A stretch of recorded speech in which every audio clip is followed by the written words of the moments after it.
మరి ఇక్కడ జరిగినటువంటి ఒక చిన్న పొరపాటు సార్. ఇది పొరపాటు అంటలేను, ఇది మరి ఓ రకంగా కావాల్సిందే, ఇంకో రకంగా దీన్ని అర్థం చేసుకోవాలి సార్. 42% రిజర్వేషన్ అమలు కాకముందుకే దాదాపు 1510 మంది ఉద్యోగాలు పోయినాయి సార్. ఈ రాజకీయ ఉద్యోగాలు బీసీలకు సంబంధించినవి ప్రధానంగా సార్. అనేక గ్రామాలను, దాదాపు 131 గ్రామాలను, గ్రామ పంచాయతీలను ఇవాళ మున్సిపాలిటీల్లో విలీనం చేయడం తోటి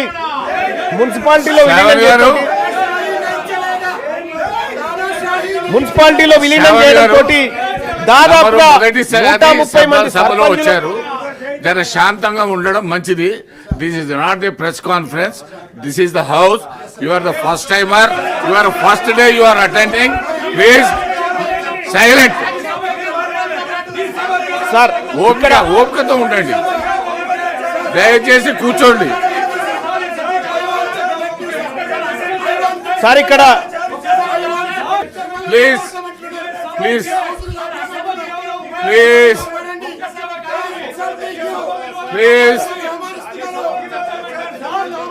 సార్, ఇక్కడ దాదాపుగా 130 గ్రామాలను ఇటీవల కాలంలో మున్సిపల్లో విలీనం చేయడం ద్వారా ఆ 130 గ్రామాల్లో ఉన్నటువంటి సర్పంచులు, దాదాపుగా 1300 వార్డు సభ్యులు, దాదాపు 80 మంది ఎంపీటీసీలు ఇవాళ రిజర్వేషన్ లేకుండా అర్హత కోల్పోయినటువంటి పరిస్థితి చూస్తా ఉన్నాం సార్. అందులో దాదాపుగా బీసీలకు 634 మంది బీసీ సభ్యులకు, బీసీ అభ్యర్థులకు దక్కాలి.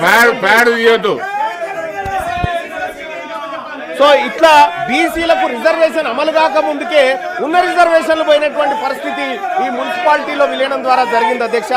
సో అధ్యక్ష, అత్యంత బాధాకరమైన విషయం ఏంటంటే మా బీసీల గోడు వెళ్ళబోసుకుందాం, బీసీల గోడు సభకు వెళ్ళబోసుకునే టైంలో విపక్ష నాయకులు, బీఆర్ఎస్ పార్టీ నాయకులు ఈ విధంగా వ్యవహరించి బీసీలకు సంబంధించినటువంటి అంశంలో వీళ్ళు చేస్తున్నటువంటి కార్యక్రమం ఏదైతే ఉందో అధ్యక్ష, ఇది బీసీలకు మోసం చేసే కార్యక్రమం తప్ప ఇంకొకటి కాదు అధ్యక్ష. దయచేసి బీసీల విషయంలో, బీసీల టాపిక్ వచ్చినప్పుడు, బీసీల బిల్లు పెట్టినప్పుడు కొద్దిగా సంయమనం పాటించాల్సినటువంటి అవసరం ఈ సభ వీళ్ళకు ఉండే సార్. కానీ ఆ ప్రయత్నం ఏం చేయట్లేదు. ఇక్కడ మేము మొత్తుకుంటున్నాం సార్, 70 సంవత్సరాల నుంచి బీసీల పార్టీ ప్రభుత్వం అంతో ఇంతో బీసీలకు లబ్ధి చేకూర్చడం కోసం కామారెడ్డిలో డిక్లరేషన్ పెట్టి 42% రిజర్వేషన్ ఇవ్వడానికి ప్రయత్నం చేస్తున్న తరుణంలో కీలకమైనటువంటి 50% స్లాబ్ను ఎత్తివేయాలనేటువంటి ఒక అంశాన్ని తీసుకున్నప్పుడు దయచేసి అధ్యక్ష, మా ఆవేదన ఎవరింటారు అధ్యక్ష? మా బీసీల ఆవేదన ఎవరింటారు అధ్యక్ష? ఈ నాయకులకేం పట్టింపు లేకుండా పోయింది. కనీసం మా బాధ వినాలి అధ్యక్ష. ఈ సభ వినాలి, ఈ సభ మా బాధ వినాలి, ఈ సభ మా బాధ అర్థం చేసుకోవాలి. 70 సంవత్సరాల నుంచి మాకు అన్యాయం జరుగుతుంది సార్. స్వాతంత్రం వచ్చినప్పటి నుంచి కనీసం సార్ ఇక్కడ దాదాపు 634 బీసీలకు అవకాశాలు పోయినాయి సార్ ఇది అమలు కాకముందుకే సార్. ఇంకొకటి సార్, కాంగ్రెస్ పార్టీ ఇప్పుడు 42% రిజర్వేషన్ ఇవ్వడానికి నిజంగా ఇప్పుడు అమెండ్మెంట్ చేస్తా ఉన్నాం, ఈ బిల్లును సరి చేస్తా ఉన్నాం, స్లాబ్ ఎత్తేస్తా ఉన్నాం కదా, దీనివల్ల కూడా సాధ్యం కాదు సార్. ఇది కూడా కేవలం మేము పని చేసామని చెప్పుకోవడానికి మాత్రమే పనికొస్తా తప్ప సార్ దీనికి 2 హార్డిల్స్ ఉన్నాయి సార్. ఒకటి సార్, ఇప్పుడు మనం ఇక్కడ 50% స్లాబ్ ఎత్తేసినప్పటికీ గవర్నర్ గారు ఆమోదం అవసరం సార్, గవర్నర్ గారు సంతకం అవసరం. ఒకవేళ అది దాటినా కూడా మళ్ళీ హైకోర్టు, మళ్ళీ సుప్రీంకోర్టు, మళ్ళీ ఇందిరాసాని కేసు అడ్డం వస్తుంది సార్. ఇందిరాసాని కేసు అడ్డం వచ్చినప్పుడు పరిస్థితి మళ్ళా మొదటికి వస్తుంది సార్. ఆ రోజు మనం ఈ ప్రజలకు ఏం సమాధానం చెప్తాం సార్? 42% రిజర్వేషన్ ఇవ్వడంలో అన్ని పార్టీలు ఫెయిల్ అయిపోయినాయి, ఈ ప్రజలకు న్యాయం చేయడంలో అన్ని పార్టీలు విఫలమైనాయి అని చెప్పదలుచుకున్నామా సార్ ఈ బిల్లు ద్వారా? అందుకోసమే దయచేసి అధ్యక్ష, నేను ఈ సందర్భంగా ఈ సభ ముందు కొన్ని అంశాలు పెడతా ఉన్నాను సార్. ఈ రాష్ట్ర ప్రభుత్వం ముందు పెడతా ఉన్నా, గౌరవ ఆ శాఖ మంత్రివర్యులను కోరుతా ఉన్నా, మీరు 42% రిజర్వేషన్లకు అడ్డంకులు స్పష్టంగా మాకు కనిపిస్తా ఉన్నాయి. ఆ అడ్డంకుల విషయంలో మేము మిమ్మల్ని తప్పు పట్టట్లేదు, అడ్డంకులు అందరికీ ఉన్నాయి. కానీ మీరు ఇవ్వడానికి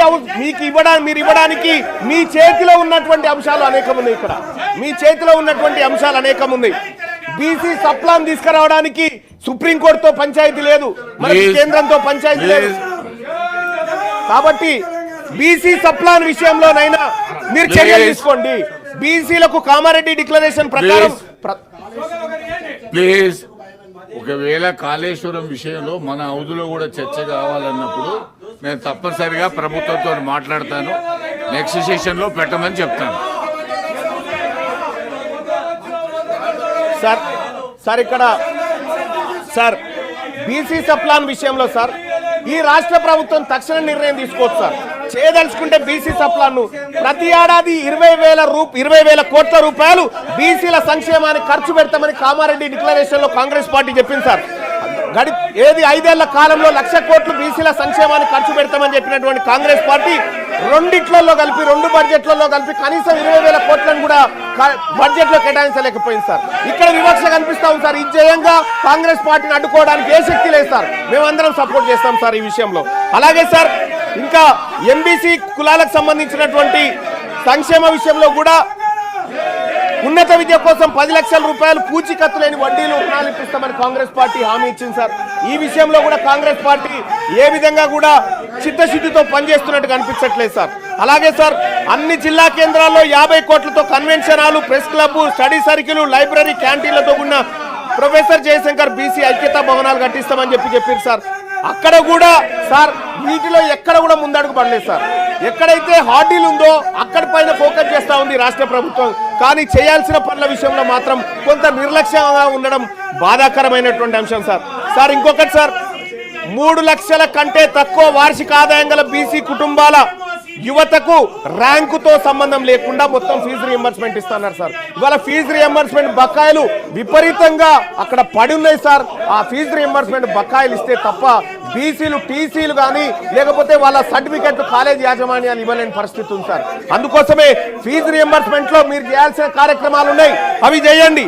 అలాగే చేతి వృత్తులకు సాయం చేస్తామని కాంగ్రెస్ పార్టీ ఆ రోజు కామారెడ్డి డిక్లరేషన్ లో అవకాశం కల్పించింది సార్. మెన్షన్ కూడా చేసింది.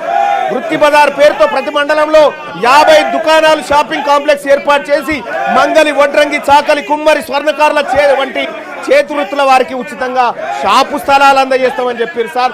గడిచిన 2 సంవత్సరాలలో ఇప్పటి వరకు ఒక్క షాపు కానీ దయచేసి శ్రవణన్న మీ స్వర్ణకారుల గురించి మాట్లాడుతున్నా, దయచేసి మీరు ఓపికగా ఉండాలా. బీసీ కార్పొరేషన్లు, ఫెడరేషన్ల కింద నమోదైన ప్రతి సొసైటీకి ఎన్నికల నిర్వహణ 10 లక్షల ఆర్థిక సాయం అని చెప్పారు సార్. ఇప్పటి వరకు చేయలేదు. నేను అడుగుతా ఉన్నా, గౌరవ మంత్రివర్యులను అడుగుతా ఉన్నా, మీరు అమలు చేయడానికి, మీరు ఇవ్వడానికి సిద్ధంగా ఉన్న అంశాలు అనేకం ఉన్నాయి ఇక్కడ. వీటిని చిత్తశుద్ధితో అమలు చేయండి. 42% రిజర్వేషన్ విషయంలో మీరు పోరాడుతున్నటువంటి విధానంలో కానీ లేకపోతే కేంద్ర ప్రభుత్వం సృష్టిస్తున్న అడ్డంకుల విషయంలో కానీ మేము మీకు అండగా నిలబడతాం. కానీ మీరు కామారెడ్డి డిక్లరేషన్ లో ఇచ్చిన ప్రతి అంశాన్ని అమలు చేయడంలో మీ చిత్తశుద్ధి సరిగా లేదని అర్థమవుతా ఉంది. అలాగే అధ్యక్ష ఇక్కడ మంత్రివర్గాల విషయంలో మా బీసీలకు ఇంకా మంత్రివర్గాలు పెరగాలన్నటువంటి అవసరం ఉంది అధ్యక్ష.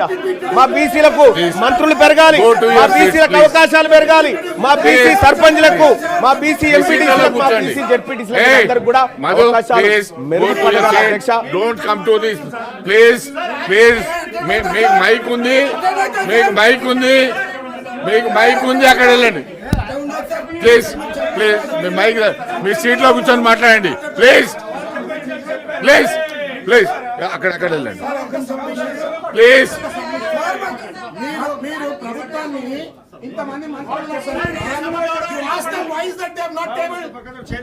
చాలా విషయాల్లో అసెంబ్లీలో వచ్చే విషయాలు ఇక్కడ రావు, ఇక్కడ వచ్చే నో. ప్లీజ్